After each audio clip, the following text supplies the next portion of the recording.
자, 오늘은 금년 한 해 우리가 사랑과 순종으로 하나 된 가정 그리고 이 교회에 대해서 우리가 1년간 하나님 말씀을 들었고, 또 우리가 오늘은 마지막 시간으로 행복한 가정을 위한 재언이라는 제목으로 하나님 말씀을 함께 나누고자 합니다. 행복한 가정이 되기 위해서는 우리가 어떻게 될 것인가 라는 것을 함께 말씀 안에서 찾아보고 또 행함으로써 하나님이 원하시는 바 행복한 가정들을 이루시기를 부탁드리겠습니다. 하나님은 시건치 아니하신 분, 또한 후회가 없으신 분이십니다. 우리가 민수기 23장 19절에는 하나님은 인생이 아니시니 시건치 아니하신다, 또한 인자가 아니시니 후회가 없으시다라고 말씀하고 있습니다. 하나님이 갖고 있는 그분의 고유한 특징, 고유한 능력이 무엇이냐? 하나님은 시건하지 않는 신실하신 분이시다라는 거예요. 하나님을 우리가 신실하다라고 하는 것은 하나님은 자신이 맹세하신 것, 하나님이 약속하신 것에 대해서는 하나님이 결단코 번복하지 않으신다라는 것이죠. 그것이 자기 아들을 세상에 보내고 아무 죄 없는 아들을 십자가에 못 박아 희생하기까지 자기 아들을 아끼지 않고 내어주실 만큼 하나님은 자신이 말씀하신 것에 대하여, 약속하신 것에 대하여 번복하지 아니하신 분이시다라는 것을 성경을 통하여, 또한 예수의 공생애를 통하여 우리에게 보여주셨습니다. 그러니 우리는 단순히 교리적으로 하나님은 신실하다, 하나님은 신실하신 분이시다라고 말하는 게 아니라, 그분은 자신이 약속하신 것, 자신이 말씀하신 것은 어떠한 손해가 있다 할지라도 반드시 지키시는 분, 그것이 바로 하나님이 갖고 있는 고유한 특징이다라는 것을 여러분이 믿으시길 바랍니다.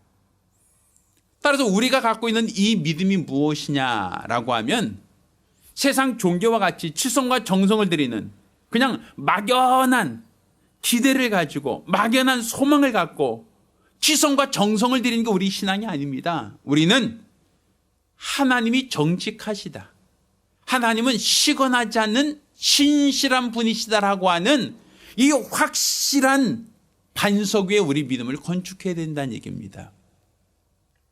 변하는 것은 반석이 아니에요.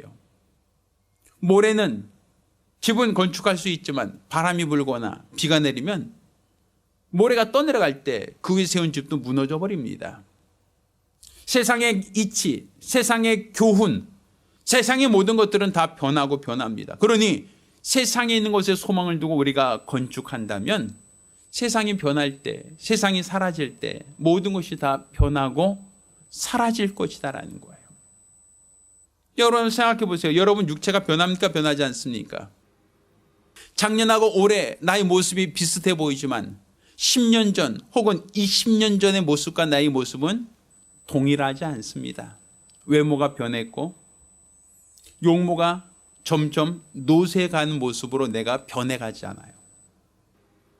우리 지식이 변합니까? 변하지 않습니까? 변하죠. 과거에 알았던 것, 옳다고 여겼던 것, 지금은 잊어버리고 망각하고 잘 기억이 안 나지 않습니까? 내 생각도 변해요. 내 의지도 변해요. 세상의 모든 가치도 다 변합니다. 세상 모든 것이 다 변하는데 그 변하는 것에 여러분의 가치를 두고 여러분이 애쓰고 수고하여 그 위에 여러분의 자신을 건축한다면 바람이 불거나 비가 내릴 때 그 집은 무너져 버린다는 거예요. 그러니 우리는 어제와 오늘이나 영원토록 동일하신 하나님의 말씀, 결단코 1.1핵도 변하지 않는다고 하셨던 하나님의 말씀, 그 말씀이 바로 반석이고 그 말씀에 기초하여 우리 믿음을 건축해야 되는 겁니다. 그게 바로 우리 신앙생활이에요. 그러니 우리가 갖고 있는 이 신앙생활은 어떤 핍박이나 어떤 환난이나 어떤 곤고나 어떤 위협이나 칼이 있다 할지라도 결단코 변하지 않습니다. 그 이유는 반석 위에 세워진 집과 같이 바로 우리의 믿음이 그렇게 견고하기 때문입니다. 신실하신 하나님께 기초한 우리의 믿음은 결단코 흔들리지 않는다라는 것이죠. 그래서 하나님께서도 역대하 16장 9절에 보면 여호와의 눈은 온 땅을 두루 감찰하사 전심으로 자기를 향하는 자를 위하여 능력을 베푸신다라고 표현하고 있는 거예요. 그러니까 여호와의 눈이 온 땅을 두루 감찰하신다는 것이죠. 그리고 자기를 향한 자, 하나님을 향한 자를 위하여 능력을 베푸신다라는 거예요. 그러니 우리가 지금 하나님의 신실하신 말씀에 기초한 믿음을 갖고 있다면 하나님께서 그와 같은 자, 신실한 자, 그와 같은 자를 찾으시고 그에게 하나님의 은총을 더하여 주실 것이다라는 거예요. 그러니 성경에서 말하는 신실한 자, 하나님이 찾으신 신실한 자는 단순히 세상에서 정직한 사람이다라는 의미가 아니에요. 이 신실하다라고 하는 것은 어떤 의지가 강한 사람, 법 없이도 살 사람, 그런 사람을 신실하다고 말하지 않아요. 하나님이 두루 찾으시는 신실한 사람은 하나님의 말씀에 기초한 믿음을 갖고 있는 사람이에요. 아브라함처럼 하나님이 약속하신 그 약속을 끝까지 부여잡되 100세가 되어 이제는 더 이상 소망이 다 끊어졌음에도 불구하고 하나님이 그를 통하여 복을 주시겠다라고 하는 말씀, 내 자손은 하늘의 무별처럼 바다의 많은 모래처럼 많은 자손을 주리라고 하는 그 약속의 말씀을 끝까지 부정하지 않고 의심하지 않고 믿었을 때 하나님은 아브라함을 신실한 자로 인정하시고 믿음의 조상으로 삼으셨던 겁니다. 그러니 우리가 지금 하나님 앞에서 가져야 될 믿음이 무엇인가? 우리가 지금 어떠한 믿음을 가져야 될 것이냐? 그것은 하나님의 말씀에 기초한 믿음을 가져야 한다는 거예요. 자, 여러분 주목 쥐고 한번 외쳐봅시다. 하나님의 말씀에 기초한 믿음을 갖자. 시작. 하나님의 말씀에 기초한 믿음을 갖자. 하나님 말씀에 기초한 믿음을 갖자. 한 번 더. 하나님 말씀에 기초한 믿음을 갖자. 바로 그와 같은 자가 하나님 보실 때 신실하다라고 말하는 거예요. 많은 사람들이 하나님 말씀대로 살겠습니다, 하나님 말씀에 순종하겠습니다 라고 하는 고백을 합니다. 가정집마다 표구를 만들어 놓고 하나님 말씀을 기억하고 또 그 말씀을 주목하고는 있습니다. 그런데 많은 사람들이 하나님 말씀 가운데 복 주신다는 말씀, 하나님 말씀 가운데 우리와 함께 하겠다는 말씀, 내가 너를 도와주겠다는 말씀, 어느 곳에 가든지 내가 너와 함께 하겠다라는 그 말씀에는 용기를 갖고 그 말씀을 붙들고 의지하고자 합니다. 그런데 그 말씀이 나에게 불리할 때, 그 말씀대로 사는 것이 나에게 손해가 될 때, 그 말씀대로 살려면 내가 많은 것을 희생하거나 양보해야 한다라고 할 때는 갈등을 느낀단 말이에요.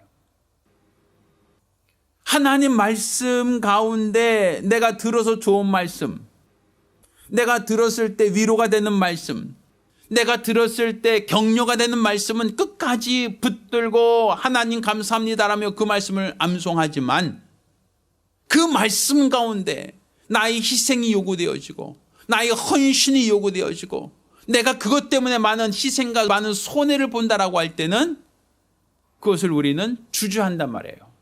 아, 그건 힘들겠다, 그것은 어렵겠다라는 것이죠.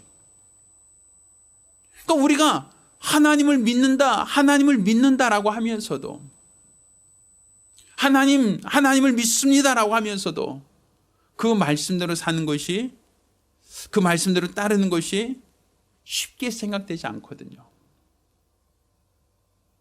근데 우리가 분명히 알아야 될 것은 우리가 하나님 앞에 인정을 받는다, 하나님 앞에 신뢰를 받는다는 것은 하나님 율법의 1.1획도 폐하여지지 않는 것처럼 하나님 말씀은 내가 취사 선택해서 이거는 좋은 말씀, 이거는 좀 불편한 말씀, 이건 지키는 말씀, 이것은 내가 거북한 말씀, 이렇게 내가 골라서 편식하듯이 듣는 말씀이 아니라는 거예요. 그 말씀이 내게 손해가 될 수 있고, 그 말씀이 나에게 도전이 될 수 있고, 그 말씀 나에게 큰 위기가 될 수 있다 할지라도 그 말씀에 끝까지 순종하는 것, 그 말씀에 권위를 두고 그 말씀을 따르는 것, 이게 바로 우리가 가져야 될 믿음이고, 하나님은 그와 같은 믿음을 갖고 있는 사람을 신실하다라고 인정하시고 그와 같은 사람을 칭찬하신다는 사실을 우리가 알아야 합니다. 따라서 우리가 항상 하나님이 눈에 보이지 않지만 하나님 말씀을 대할 때 마치 하나님 앞에 있는 것처럼, 하나님이 직접 내게 명하시는 것처럼 우리는 마음을 다하고 성품 다하고 뜻을 다하고 힘을 다하여 주 너의 하나님을 사랑하라. 그냥 우리가 마음 내서 하나님 사랑하겠습니다라는 고백만 하라는 게 아니라 하나님의 말씀 앞에 마음을 다하세요, 성품을 다하세요, 뜻을 다하세요, 힘을 다하세요. 그리고 그 말씀대로 순종하려고 하시란 말이에요. 왜? 나의 말을 가지고 지키는 자라야 나를 사랑한다라고 하지 않았습니까? 그러니 하나님께 사랑합니다, 사랑합니다라는 고백만 하지 마시고 하나님 말씀을 가지고 지키는 것이 바로 하나님께 대한 사랑의 고백이고 사랑의 표현이니, 마음을 다하고 성품을 다하고 뜻을 다하고 힘을 다하여 주 너의 하나님을 사랑하라는 그 말씀은 다르게 표현한다면 마음을 다하고 성품 다하고 뜻을 다하고 힘을 다하여 하나님 말씀에 순종하라는 겁니다. 바로 그 같은 자가 하나님을 사랑한 자고, 바로 그 같은 자는 하나님을 기뻐하신다라는 것이죠. 저희 여러분 모두가 우리 하나님이 사랑하는 자, 하나님이 기뻐하시는 성도들이 되기를 예수 이름으로 부탁드립니다. 특별히 말씀을 취사 선택하지 말고 그 말씀이 나에게 감당하기 어렵다 하더라도, 그 말씀을 내가 순종하는 것이 불편하다 할지라도, 내 감정과 내 생각과 맞지 않는다 할지라도 하나님 말씀에 권을 두고 끝까지 말씀에 순종할 수 있는 성도들이 되기를 예수 이름으로 부탁드립니다. 자, 우리 하나님께서 이와 같이 말씀하세요. 우리 하나님께서는 이 가정이라는 것, 하나님 만드셨어요. 아담을 만드시고 돕는 배필을 지으시지 않았습니까? 독초하는 거 좋지 못하다고 하여 돕는 배필로 지으셨어요. 그러니 이 가정이라고 하는 것은 하나님께서 정하신, 하나님께서 만드신 가장 가까운 하나 되어야 할 관계라고 볼 수 있는 거예요. 이 세상 모든 인류는 그 가정에서부터 시작된 거예요. 부부가 결혼해서 자녀를 낳으면 부모와 자녀의 관계가 생기고, 또 부모가 낳은 자녀와 자녀 사이가 형제가 됩니다. 또 그 형제가 또 결혼하여 또 다른 가족을 갖게 되면 이제 촌수가 4촌, 8촌 그렇게 점점 늘어나지 않습니까? 거기서부터 온 인류가 확산되고 퍼지는 거예요. 그러니 온 인류는 가정에서부터 시작된 거란 말입니다. 그러니 우리가 지금 하나님 말씀에 순종한다라고 할 때 그 순종은 가장 먼저 우리가 적용하고 가장 먼저 우리가 실천해야 될 그 대상이 누군가 하면 부부 사이에서부터 시작되는 거예요. 부부 사이에서부터 자녀가 출생하고 그 자녀들 사이에서 4촌이 8촌이 16촌이 이렇게 점점 이웃이 확산되어져 가듯 하나님의 말씀도 가장 가까운 부부에서부터 말씀이 순종되어지고, 또 부부가 서로 말씀에 순종하는 모습이 자손들에게 유산이 되어 자손들 역시 부모를 따라서 그 말씀대로 살아가고, 또 부모가 가졌던 그 믿음을 자손들이 똑같이 행할 때 자손이 자손에게 또 다른 자손에게 퍼져나가다 보면 그것이 온 이웃들에게도 하나님 말씀이 퍼져나가게 되는 분명한 시발점이 된다는 거예요. 자, 오늘 우리가 읽는 본문을 한번 돌아보겠습니다. 자, 오늘 본문의 39절은 이와 같이 시작합니다. 나는 너에게 이르노니 악한 자를 대적지 말라. 누구든지 내 오른뺨을 치거든 왼뺨도 돌려대라고 말씀하시죠. 아마 많이 들어본 말씀일 거예요. 누가 나에게 오른뺨을 때리면 왼뺨도 돌려대라고 하는 말씀. 누가 나에게 육체적 상해를 가했는데 내가 억울하죠. 내가 맞았는데 그 사람을 고소하고 고발하고 경찰에 넘기고 폭행죄로서 그 사람을 처벌받게 하는 것을 성경 말하는 것이 아니라 내 오른뺨을 맞거든 왼뺨도 돌려대라. 사실 우리가 일생생활하면서 하나님 말씀을 취사선택하면 안 되는데, 하나님 말씀을 편식하면 안 되는데, 이 말씀들 사는 건 정말 어렵습니다. 누가 날 때렸는데 여기 다시 한 번 더 때려주세요 라고 하기는 참 어렵잖아요. 그런데 이 말씀을 가장 가까운 부부관계에서부터 시작해 보자는 거예요. 돕는 배필로 주신 이 부부 사이에서 배우자로 인하여 내가 피해를 봤을 때, 그 배우자로 인하여 내가 해를 당했을 때, 그때 과연 나는 오른뺨 맞았을 때 왼뺨도 돌려댈 수 있겠느냐는 거예요. 배우자의 사이, 가장 가까운 사이에서 내가 피해를 당했어요. 내가 그 사람의 행위로 말미암아 내가 고통을 느꼈어요. 그 사람이 예뻐서, 그 사람이 좋아서가 아니라 주님이 하라 하셨으니까, 주님이 요구하셨으니까 내 오른뺨을 때린 자에게 왼뺨까지도 돌려댈 수 있는 것. 이 우리 주님이 원하시는, 우리 주님이 요구하시는 그런 모습 아니겠습니까? 또 성경 이와 같이 얘기합니다. 너를 송사하여 속옷을 가지고 한 자에게 겉옷까지 주라고 얘기해요. 아니, 누가 나에게 고발했어요. 속옷을 달라고 합니다. 경제적인 문제죠. 내 것을 누가 재판에서 속옷까지 뺏으려고 합니다. 그와 같은 자에게 어떻게 하라고요? 겉옷까지도 벗어주라는 거예요. 그가 요구한 것 그 이상으로 주라는 거예요. 이것을 우리는 가장 가까운 이웃, 내 배우자에서부터 시작해보자는 거예요. 내 배우자가 나에게 겉옷을 혹은 속옷을 달라고 합니다. 그때 우리는 그 사람에게 내가 속옷뿐 아니라 겉옷까지도 다 벗어줄 수 있겠느냐는 거예요. 그가 나에게 요구하는 것, 그것이 너무 지나치다라고 하여 왜 너무 심한 거 아니야? 라고 거부하기보다 그가 요구한 것 그 이상으로 그에게 내가 양보할 수 없겠느냐라는 거죠. 그것이 행복한 가정을 위해서 하나님 말씀에 순종하는 우리의 모습이 될 수 있다는 거예요. 또 이와 같이 얘기합니다. 41절. 또 누구든지 너로 억지로 오리를 가게 하거든 그 사람과 심리를 동행하라 라고 얘기해요. 그 사람이 나에게 오리를 가자고 합니다. 그런데 그 사람에게 요구한 대로 오리를 따라가는 것만이 아니라 그의 갑절로 심리까지도 동행해 달라는 거예요. 그가 나에게 무엇을 요구했을 때, 그가 나에게 무엇을 요구할 때 그 사람이 요구한 만큼이 아니라 그보다 갑절로 그 사람에게 베풀어 주라는 거예요. 그것이 내 배우자라면, 배우자가 나에게 무엇을 요구하고 배우자가 나에게 무엇을 기대할 때 내가 그 이상을, 그것만 아니라 그 갑절로라도 배우자가 원하는 것, 요구하는 것을 맞춰주고 채워주고자 하고 있느냐라는 것이죠.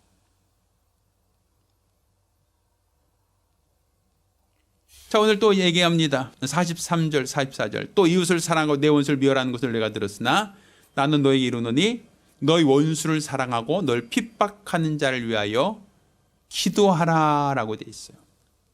원수를 사랑하라는 거예요. 사실 배우자가 연애할 때는 좋아서 결혼하죠. 사랑해서 결혼하죠. 보고 싶으니까, 함께하고 싶으니까. 근데 살다 보면 성격이 다르고 살다 보면 사고방식이 다르고 살다 보면 여러 가지로 사람들은 부딪히게 되어 있어요.